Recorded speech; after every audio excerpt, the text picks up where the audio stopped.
Hello everyone, welcome to my YouTube channel. आज हम बात करेंगे EMRS 2023 के बारे में।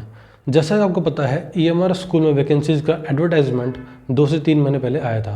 अभी 1-2 दिन पहले फिर दोबारा से फॉर्म जो हैं वो रीओपन हो गए और 19 अक्टूबर लास्ट डेट है फॉर्म फिल करने की। ठीक है, सो आज हम बात करेंगे PGT केमिस्ट्री के बारे में, क्योंकि अपना जो सब्जेक्ट है मेन कंसर्न वो PGT केमिस्ट्री के बारे में।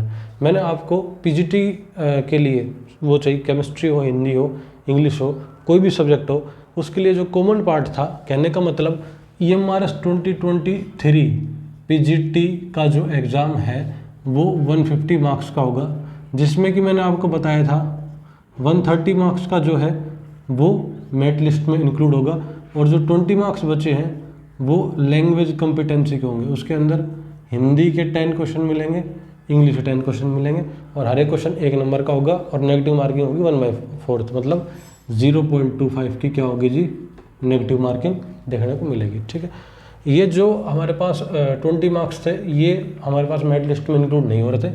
130 मार्क्स में मेरिट लिस्ट बन रही थी और उनमें से भी 70 मार्क्स के जो हमारे पास 70 क्वेश्चन जो हैं, ये जो 130 क्वेश्चन आएंगे 130 मार्क्स के, इसमें से 70 क्वेश्चन जो होंगे वो हमारे सब्जेक्ट से रिलेटेड होंगे और हमारा जो सब्जेक्ट है कंसर्न वो है जी केमिस्ट्री का। अब वो जो 70 क्वेश्चन हैं उनमें आपको क्या सिलेबस देखने को मिलेगा, आज हम उसकी बात कर रहे होंगे। ठीक है, और वो जो टॉपिक्स हैं मैं बता दूं आपको, ये जितने भी टॉपिक्स मैंने यहाँ लिखे हुए हैं जो कि आपसे इन 70 मार्क्स में पूछे जाएंगे, इनके बारे में क्वेश्चन वहाँ आपको देखने को मिलेंगे। ये सभी टॉपिक्स 11th एंड 12th की जो केमिस्ट्री का सिलेबस है, आप NCERT उठाइएगा, देखिएगा आपको हर एक टॉपिक उसमें सिलेबस में 11th-12th के सिलेबस में केमिस्ट्री के में देखने को मिलेगा। और मैं आपको बहुत ही मतलब एक तरीके से पूरा निचोड़ बता देता हूँ। देखना, अगर आपको कोई भी एग्ज़ाम हो, KVS हो, NVS हो, EMRS हो, DSSS भी हो, DSSS भी थोड़ा सा हाई लेवल एग्ज़ाम है क्योंकि उसमें जो क्वेश्चन हैं उनमें MSc के क्वेश्चंस भी आपको देखने को मिलते हैं। वो काफ़ी टफ एग्ज़ाम होता है, मतलब इसके कंपैरिजन थोड़ा हार्ड एग्ज़ाम होता है वो। ठीक है, ऐसा कुछ नहीं है, वो भी क्लियर होता है, ऐसी बात नहीं है। EMRS में बात करूँ तो आप NCERT जो हमारे पास है ना, जो टॉपिक्स मैंने इधर लिखे हुए हैं ये सब टॉपिक्स मैंने खुद नहीं, ये टॉपिक्स जो हमारे पास ऑफिशियल वेबसाइट दी हुई है EMRS के अंदर, जहाँ से कि हमें सिलेबस डाउनलोड करना है, वहाँ उस PDF के अंदर ऑफिशियल सिलेबस, ये ऑफिशियल सिलेबस से लिए हुए टॉपिक्स हैं और यही टॉपिक्स ऑफिशियल सिलेबस में आप देखेंगे, आपको देखने को मिलेगा, तो यही टॉपिक वहाँ पर आपको देखने को मिलेंगे। अब 11th-12th में बहुत सारे चैप्टर्स हैं। EMRS वालों ने, EMRS जो ही हमारे पास सिलेक्शन कमीशन है, इसने कुछ चैप्टर्स 11th-12th केमिस्ट्री से हटा दिए हैं। ये जो लिखे हैं ये टॉपिक्स सिलेबस में हैं। सो अब हम इनका डिस्कस कर लेते हैं बारी बारी। ठीक है, और मेरा एक सजेशन आपको, स्ट्रॉन्ग सजेशन आपको रहेगा, आप और कुछ करें ना करें, NCERT जो है 11th और 12th की केमिस्ट्री की, वो आप उनमें से, वो जो बुक्स हैं उनमें से ये टॉपिक्स आप ज़रूर लाइन बाय लाइन पढ़कर जाएं। ठीक है, और आप कहीं से पढ़ सकते हैं, वो आपका कुछ भी सोर्स होता है, यूट्यूब या प्रदीप की बुक से कुछ भी सोर्स हो सकता है, लेकिन मैं ये कहूँगा आप NCERT को ज़रूर से ज़रूर एक बार आप रीडिंग लगा लेना। ये बहुत ही इम्पोर्टेंट है, बहुत ही इम्पोर्टेंट है, बहुत ही इम्पोर्टेंट है। ठीक है, अब इसके बाद बात करूँ मैं तो देखना क्या है बात। सबसे पहला जो टॉपिक दिया हुआ है हमारे पास वो है बेसिक कंसेप्ट्स ऑफ केमिस्ट्री। ये 11th की केमिस्ट्री का टॉपिक है, फिजिकल केमिस्ट्री का टॉपिक है।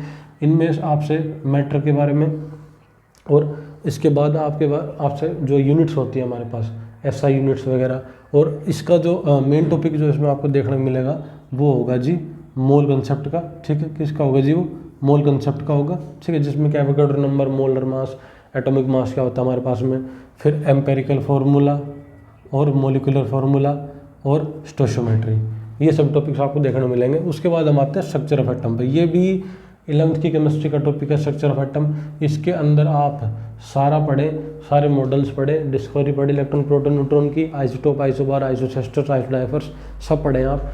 और उसके बाद आप हुंड रूल, ऑफ बो प्रिंसिपल, ठीक है, पॉली एक्सक्लूजन प्रिंसिपल, सभी आप टॉपिक्स में देखें।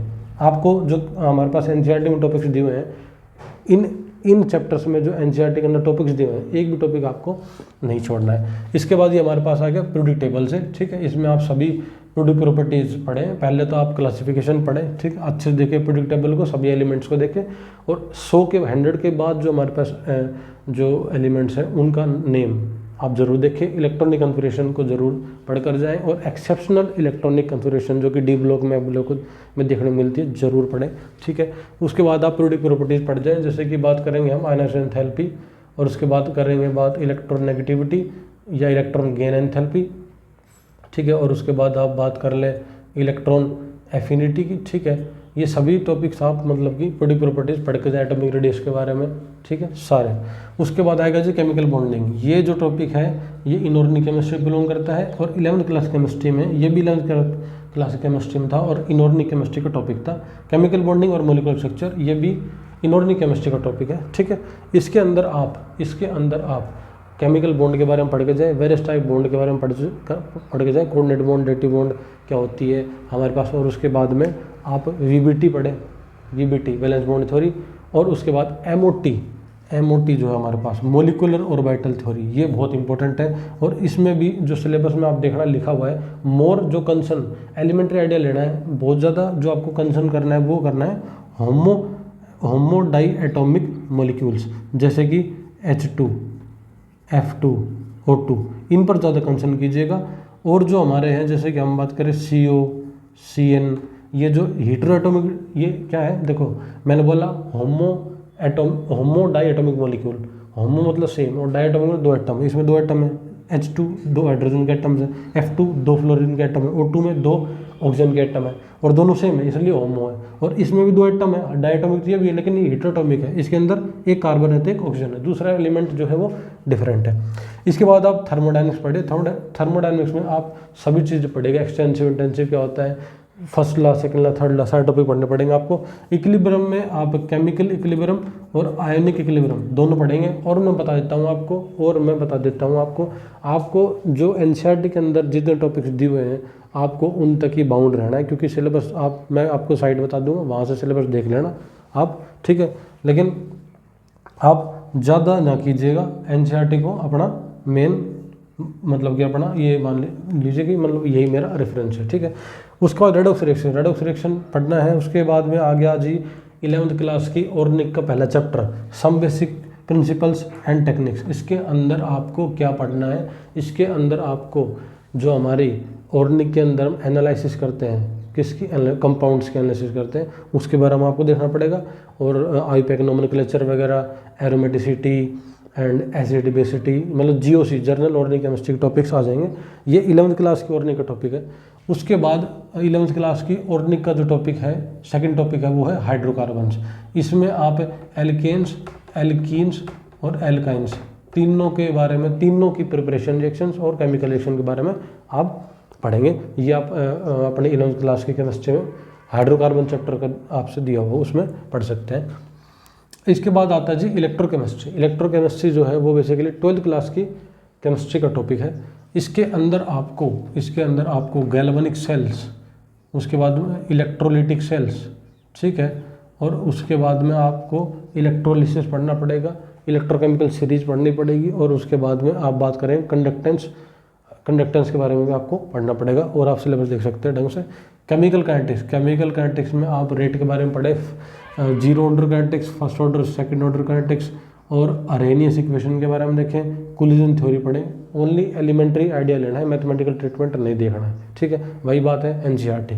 उसके बाद कोऑर्डिनेशन कंपाउंड देखिएगा, इसके अंदर आप वीबीटी और सीएफटी के बारे में देखिएगा, और वर्नर थ्योरी जो थ्योरी है तो उनको देख लेना, बहुत इंपॉर्टेंट है। ये सभी जो टॉपिक्स हैं ये 12th की ऑर्गेनिक से बिलोंग करते हैं। Haloalkane, haloarene, alcohol phenol ether, aldehyde ketone, carboxylic acid और अमीन्स, ये जो 4 टॉपिक्स हैं हमारे पास में, ये ऑर्गेनिक केमिस्ट्री के टॉपिक्स हैं 12th की केमिस्ट्री के।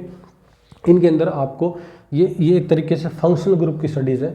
इनके अंदर आपको इनकी प्रिपरेशन और रिएक्शन, रिएक्टिविटी, यही सभी पढ़नी है, ठीक है। और ये चैप्टर है जी बायोमोलिक्यूल्स अपना। बायोमोलिक्यूल्स में आपको कार्बोहाइड्रेट के बारे में, प्रोटीन के बारे में, वाइटामिन के बारे में क्या बता रहा हूँ। बायोमोलिक्यूल जो चैप्टर है उसमें आपको कार्बोहाइड्रेट के बारे में पढ़ेंगे, प्रोटीन के बारे में, और हमारे वाइटामिन के बारे में आपको पढ़ना पड़ेगा, न्यूक्लिक एसिड्स के बारे में, डीएनए के बारे में पढ़ना पड़ेगा। और एक टॉपिक जो बचा हुआ है वो ये है, फिजिकल केमिस्ट्री से बिलोंग करता है, सॉल्यूशंस। ये 12th क्लास की केमिस्ट्री का टॉपिक है। इसके अंदर आपको वेपर प्रेशर के बारे में पढ़ना पड़ेगा, relative lowering vapour pressure, depression freezing, मतलब अलग अलग कोलिगेटिव प्रॉपर्टीज़ एंड उसके बाद डिग्री ऑफ डिसोसिएशन एसोसिएशन, इनके बारे में आपको देखना पड़ेगा। सो मैंने आपको ये पूरा बता दिया है। पीजीटी केमिस्ट्री के जो भी टॉपिक्स आपको 70 मार्क्स में जो 70 क्वेश्चन आएंगे 130 में से, उनका सिलेबस आपको बता दिया है। फर्दर आप इसका सिलेबस देख सकते हैं। वो जो वेबसाइट है वो वेबसाइट है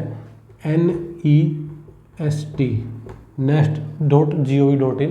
इस वेबसाइट पर आप विजिट कीजिएगा, ठीक है, और वहाँ पर आपका इसका ऑफिशियल सिलेबस आप देख सकते हैं, ठीक है। सो अगर आपको इन्फॉर्मेशन अच्छी लगी हो सो